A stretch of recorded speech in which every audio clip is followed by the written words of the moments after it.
আমার নাম সদানন্দ। আমি এখানকার থিওলজিক্যাল কলেজের প্রিন্সিপাল। দুইটা ধর্মের ধর্মগ্রন্থের উপরেই আপনার যে দখল সেটার প্রশংসা করছি। আর আমি এখানে আমাদের খ্রিস্টান আর মুসলিম ভাইদের অনুরোধ করব, আপনারা এগুলোর আরও গভীরে যাওয়ার চেষ্টা করবেন। শুধুমাত্র উদ্ধৃতি দিলেই চলবে না। আপনার হয়তো শুনতে খুব ভালো লাগতে পারে, তবে একই সাথে ধর্মগ্রন্থগুলো পড়েন, গভীরে যাওয়ার চেষ্টা করেন, মত বিনিময় করেন।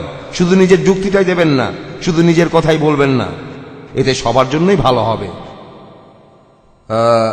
যীশু খ্রিস্ট নিজেকে ঈশ্বর দাবি করেছেন কিনা সে ব্যাপারেও বাইবেল থেকে উদ্ধৃতি দিলেন। এখানে অবশ্য কিছু ব্যাপারে আপনি বলতে পারেন যে খ্রিস্টানদের এই প্রথাগুলো পরে প্রচলন করা হয়েছে। তাহলে আপনি এই প্রোরোক্টটার ব্যাপারে কি বলবেন? প্রোরোক্টটার ব্যাপারে জনের গসপেলে যেমন ধরেন শব্দটা মাংসে পরিণত হলো, শব্দটা মানুষে পরিণত হলো। এখান থেকেই আমরা এই বিশ্বাসটা পেয়েছি যে ঈশ্বর যিশুর রূপে এসেছেন। শব্দটা ছিল ঈশ্বর, লোগোস, ঈশ্বরের উচ্চারিত বাণী। এটা আপনাকে জানালাম যাতে আপনি ব্যাপারটা বুঝতে পারেন। ধন্যবাদ। ভাই, আপনি এখানে আরেকটা উদ্ধৃতি দিলেন, আর আপনি ঠিকই বলেছেন, শুধু উদ্ধৃতি দিলেই চলবে না, গভীরে যেতে হবে। যিশুর কথাগুলোর উদ্ধৃতি দেওয়াটাই গুরুত্বপূর্ণ নয়, গুরুত্বপূর্ণ হলো প্রসঙ্গটা দেখা যে যিশু আসলে নিজেকে ঈশ্বর বলেছেন কিনা। আর আপনি আরেকটা অনুচ্ছেদের উদ্ধৃতি দিলেন, এরকম আরো অনুচ্ছেদ আছে। একজন ভাই 3টা উদ্ধৃতি দিলেন, আমি সেগুলোর প্রসঙ্গ বলে পরিষ্কার করেছি। আপনি আরেকটা সুন্দর উদ্ধৃতি দিলেন পবিত্র বাইবেল থেকে, গসপেল অফ জনের উদ্ধৃতি দিলেন। রেফারেন্স হলো 1 নম্বর অনুচ্ছেদ, 1 নম্বর অধ্যায়ের 1 অনুচ্ছেদ, গসপেল অফ জন। শব্দটা ছিল ঈশ্বর। আর 1 নম্বর অনুচ্ছেদ শুরুতে শব্দটা ছিল। আচ্ছা, দুটো কথাই আপনি বলেছেন। শুরুতে ছিল শব্দটা ছিল ঈশ্বর। আপনি তাহলে দুটো উদ্ধৃতি দিয়েছেন, শব্দটা মাংস হলো আর শব্দটা ছিল ঈশ্বর। দুটোর কথাই বললেন। প্রথমে 1 অনুচ্ছেদের কথা বলে তারপর 12 অনুচ্ছেদের কথা আমি বলবো। আর আমি একমত যে গসপেল অফ জনের 1 নম্বর অধ্যায়ের 1 অনুচ্ছেদে উল্লেখ করা হয়েছে, শুরুতে যে শব্দটা ছিল ঈশ্বরের সাথে। শুরুতে ছিল সেই শব্দটা, আর শব্দটা ছিল ঈশ্বরের সাথে, আর শব্দটাই ছিল ঈশ্বর। শুরুতে সেই শব্দটা ছিল ঈশ্বরের সাথে, আর শব্দটাই ছিল ঈশ্বর। এটা খুব সুন্দর উদ্ধৃতি। আপনারা যদি বাইবেল পড়েন, যদি বুঝতে না পারেন তাহলে বিষয়ের গভীরে যান। ভাই, আপনি বললেন আর আমিও একমত। এখানে বাইবেলের মূল গ্রন্থটা কোন ভাষায়? Greek, new testament. যদিও যীশুখ্রিস্ট কথা বলতেন হিব্রু ভাষায়, কিন্তু মূল বাইবেল আছে গ্রিক ভাষায়। যীশুখ্রিস্ট এই বাইবেল নিজের হাতে লেখেননি, এটা আছে গ্রিক ভাষায়। যদি গ্রিক ভাষা পড়েন, শুরুতে সেই শব্দটা ছিল ঈশ্বরের সাথে, আর শব্দটাই ছিল ঈশ্বর। প্রথমবার যখন ঈশ্বর শব্দটা এলো, আপনি যদি বলেন শব্দটা ছিল ঈশ্বর, একজন সাধারণ মানুষ হিসেবে শব্দটা ছিল ঈশ্বর, তার মানে শব্দটাই ঈশ্বর। এখন এই শব্দটাকে ঈশ্বরের সাথে পাল্টা নেন। শুরুতে ছিল শব্দটা হয়ে যাবে, শুরুতে ছিল ঈশ্বর, ঠিক? শব্দটা ছিল ঈশ্বরের সাথে হয়ে যাবে ঈশ্বর ছিলেন ঈশ্বরের সাথে। এটার কোনো অর্থ হয় না। ঈশ্বর ছিলেন ঈশ্বরের সাথে, শুরুতে ছিল শব্দটা, এটা হবে শুরুতে ছিলেন ঈশ্বর, ঈশ্বর ছিলেন ঈশ্বরের সাথে, আর ঈশ্বর ছিলেন ঈশ্বর। এর কোনো অর্থ হয় না। যদি মেনে নেই এখানে শব্দ বলতে আসলে ঈশ্বরকে বোঝাচ্ছে, আর যদি শব্দটা বদলে দেন আর সেখানে যদি ঈশ্বর শব্দটা বসান, তাহলে সেটা দাঁড়াবে শুরুতে ছিলেন ঈশ্বর, ঈশ্বর ছিলেন ঈশ্বরের সাথে, আর ঈশ্বর ছিলেন ঈশ্বর। এর কোনো অর্থ হয় না। তাহলে কি করবেন যখন বোঝাটা খুব কঠিন? গভীরে যান। ভাই, আপনি কথা বললেন, যদি আপনি মূল গ্রিক ভাষায় পড়েন, প্রথমবার যে শব্দটা লেখা আছে, শুরুতে ছিল শব্দটা, আর শব্দটা ছিল ঈশ্বরের সাথে। শব্দটা ছিল ঈশ্বরের সাথে।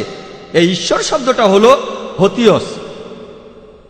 হোথিওস অর্থাৎ দ্য গড, বড় হাতের জি, হোথিওস। দ্বিতীয়বার শব্দটাই ছিল ঈশ্বর, এটা টনথিওস। আর গ্রিক ভাষার কোনো পণ্ডিতকে জিজ্ঞেস করলে জানবেন টনথিওস মানে আমাদের গড, ছোট হাতের জি, ছোট জি, অর্থ একজন মহান ব্যক্তি।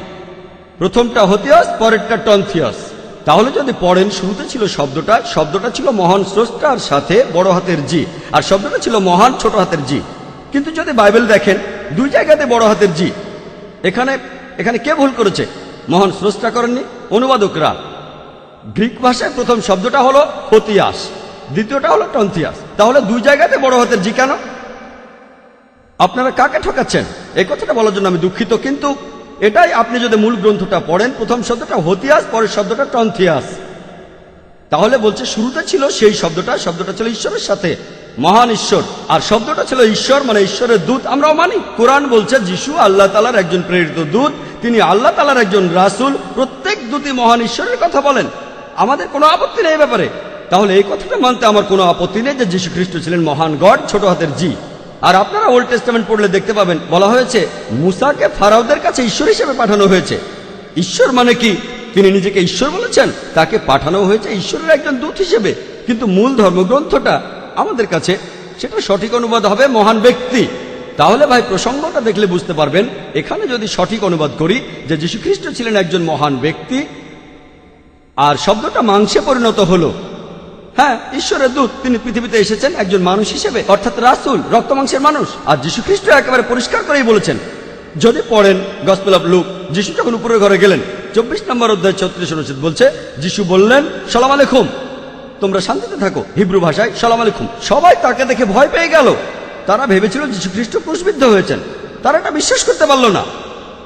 যীশু বললেন, তোমরা আমাকে ছুঁয়ে দেখো, আমার হাত আর পা ছুঁয়ে দেখো, কারণ আত্মার কোনো রক্তমাংসের শরীর থাকে না যেমনটা আমার আছে, অর্থাৎ তিনি রক্তমাংসের মানুষ, আমি একমত। আমার হাত পা ধরো আর দেখো, আত্মার রক্তমাংসের শরীর থাকে না, এর অর্থ তিনি আত্মা ছিলেন না, তিনি মাংসের তৈরি, তিনি ক্রুশবিদ্ধ হননি, তিনি জীবিত ছিলেন। তারপর বললেন, এখানে কি খাওয়ার মতো কিছু আছে? তারা তাকে মধু দিল আর তিনি খেলেন। কি প্রমাণ করতে? যে তিনি ঈশ্বর নন, তিনি ক্রুশবিদ্ধ হননি, জীবিত ছিলেন। আমি আপনার সাথে একমত। যদি প্রসঙ্গ সহ পড়েন, আর কোনো বিষয়ে মতভেদ থাকলে মূল গ্রন্থটা দেখেন, আর মূল গ্রন্থ দেখলেই বুঝবেন যে সত্যটা আসলে কি। আশা করি উত্তরটা পেয়েছেন। আর এ ব্যাপারে কি বলবেন যে টমাস বলেছেন তিনি আমার প্রভু এবং আমার ঈশ্বর, আর আমরা এইসব ব্যাপার নিয়ে কথা চালিয়ে যেতে পারি। আমি হিব্রু আর গ্রিক দুই ভাষাতেই বাইবেল পড়েছি, এই দুই ভাষার বাইবেলই আমি জানি, আপনাকে জানালাম। ভাই, আপনি আরেকটা উদ্ধৃতি দিলেন, 100 উদ্ধৃতি দিতে পারেন আপনি। আমার কথা হলো, প্রথম যে উদ্ধৃতিটা দিয়েছেন সে ব্যাপারে কি আমার সঙ্গে আপনি একমত? ভাই 3টা উদ্ধৃতি দিয়েছেন, 3টারই উত্তর দিয়েছি। আপনি 2টো উদ্ধৃতি দিয়েছেন, 2টোরই উত্তর দিয়েছি। আপনি কি সন্তুষ্ট? আপনি তো গ্রিক জানেন। এটা কি মানবেন যে প্রথম শব্দটা হলো হতিয়াস? এটা মানছেন? যদি গ্রিক ভাষা জানেন, গ্রিক ভাষায় হতিয়াস শব্দের অর্থ কি? অনেকেই গ্রিক জানে না। হতিয়াস মানে কি? আমি ঠিক? আচ্ছা ঠিক আছে, অন্ততপক্ষে মানুষকে জানতে দেন যে আমি উল্টোপাল্টা কিছু বলছি না। এটা মানলে পরের অনুচ্ছেদে আমি যাব। দেখেন, বাইবেলে এমন 1000টা অনুচ্ছেদ আছে, আমরা সবগুলো নিয়ে আলোচনা করতে পারি। তবে নতুন কোনো বিষয়ে যাওয়ার আগে এটা আগে বলেন, প্রথমে যে যুক্তিটা দিয়েছি সেটা মানেন কি মানেন না। যদি বলেন আমি একমত না, হতিয়াস মানে মহান ঈশ্বর না, সে ভুল বলছে, আমি গ্রিক জানি, তাহলে আমার কথাটা আমি পাল্টে ফেলবো। নতুন কোনো অনুচ্ছেদে যাওয়ার আগে আমি সেটার ব্যাখ্যাও আপনাকে দেবো ভাই। তবে নতুন অনুচ্ছেদে যাওয়ার আগে আপনি যেমন বললেন, আসুন মত বিনিময় করি, আমরা এখানে লড়াই করতে আসিনি, আমার কথা ভুল হলে সেটা পাল্টে ফেলবো। আর পবিত্র কোরআনে উল্লেখ করা হয়েছে, তালা ইলা কালিমাতিন সাওয়াইন বাইনাই বাইনাকুম, এসো সেই কথাই যাহা তোমাদের এবং আমাদের মধ্যে এক। আমার ভুল হলে আমি বদলাবো, আপনার ভুল হলে আপনি পাল্টে ফেলবেন। আমাদের ভেতরে সাদৃশ্যটা দেখতে হবে। সূরা মাইদার 82 নম্বর আয়াতে উল্লেখ করা আছে, মুসলিম অথবা বিশ্বাসীদের সবচেয়ে বড় শত্রু হলো তারা যারা পৌত্তলিক, মূর্তি পূজারী আর ইহুদি, কিন্তু যারা তাদের নিকটতর বন্ধু তারা খ্রিস্টান। আমরা আপনাদের ভালোবাসি, তবে যদি মতের অমিল হয় বিষয়টা নিয়ে আলোচনা করব। আপনি আরেকটা উদ্ধৃতি দিলেন, আরেকটা উদ্ধৃতি। আমি প্রথম দুটোর ব্যাখ্যা দিয়েছি। আমি একমত যে টমাস বলেছেন আমার ঈশ্বর, মাই গড, আমিও তার সঙ্গে একমত, আমার ঈশ্বর, আমার প্রভু। একটা উদাহরণ দেই। একজন লোক আমার কাছে এসে বলল যে ভাই জাকির, সে বলল আপনি তো লেট, অনুষ্ঠানটা শেষ করে দিতে হবে। ও মাই গড, এখন 12টা বাজে, আমি তাকে ঈশ্বর বলে ডাকছি। আপনি এখানে প্রসঙ্গটা দেখেন, এটাই লাগবে। প্রসঙ্গটা পড়েন, কারণ দেখবেন যীশু খ্রিস্ট বলছেন আমাকে ভালো বলো না, আমাকে ভালো বলো না, তাহলে ঈশ্বর বলে ডাকার ব্যাপারটাই তো আসছে না। তাহলে যদি কেউ বলে মাই গড, আমাকে ঈশ্বর বলেনি, আমি বলবো না যে আমি ঈশ্বর। আমি যদি বলি ও মাই গড, দেরি হয়ে গেছে, তার মানে এই নয় যে তাকে ঈশ্বর বলছি। সেও বুঝতে পারবে যে আমি উত্তেজিত হয়ে বলছি ও মাই গড, দেরি হয়ে গেছে।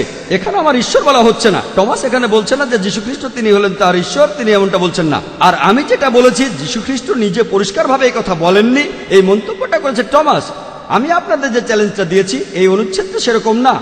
আমার চ্যালেঞ্জটা ছিল পুরো বাইবেলে এমন কোথাও পাবেন না যেখানে যীশু বলেছেন, যীশু খ্রিস্ট যেখানে নিজের মুখেই বলেছেন যে আমি ঈশ্বর অথবা আমার উপাসনা করো। ভাই যে 3টা উদ্ধৃতির কথা বলেছেন, 3টা যিশুর। আমি এবং আমার পিতা এক, যারা আমাকে দেখছো তারা আমার পিতাকে দেখছো, কোনো মানুষ আমার এবং আমার পিতার মাঝে আসতে পারবে না। এই কথাগুলো যীশু নিজেই বলেছেন, কিন্তু আপনার উদ্ধৃতিটা ছিল টমাসের। তারপরও ব্যাখ্যা দিয়েছি, কথাটা যীশু নিজে বলেননি, এটা একটা বিস্ময়বোধক অভিব্যক্তি। আশা করি উত্তরটা পেয়েছেন।